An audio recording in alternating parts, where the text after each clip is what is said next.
Business down on Wall Street is good. Salary and bonus dollars are readily flowing at investment firms and banks. But 4 years after the 2008 financial crisis, questions continue to be asked about how financial firms make their money. A former manager at Goldman Sachs, one of Wall Street's biggest players, alleges firms like his systematically take advantage of their customers. Getting an unsophisticated client was the golden prize. The quickest way to make money on Wall Street is to take the most sophisticated product and try to sell it to the least sophisticated client. Practices like those were blamed for creating the 2008 crash. There were heavy fines and cries for reform, but 4 years later, some industry critics say Wall Street ethics haven't changed.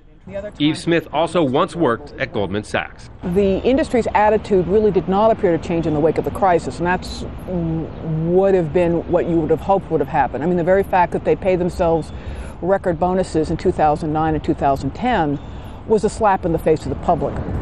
Bottom line, the business of Wall Street is to make money. It always has been, and it always will be. With the ethics of the industry again under scrutiny, is it time for greater government sanctions? 2 years ago, Goldman Sachs paid a $500 million fine to settle claims that had defrauded its own customers. It was the largest settlement in American history, but the firm admitted no wrongdoing. New regulations have been put into place. But insiders say the new rules need to be much smarter. William Donaldson is a Wall Street legend. He founded his own investment bank, ran the government oversight agency, the SEC, and once chaired the New York Stock Exchange. He says Wall Street is a vital engine of the U.S. economy, but says for those coming into the industry, their education must continue in the job.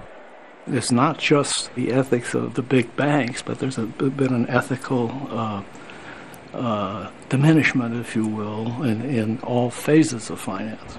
And I think that what we need is for every person that's studying finance in school or in a graduate school, I think the ethical consideration of what they're doing needs to be brought up in a classroom.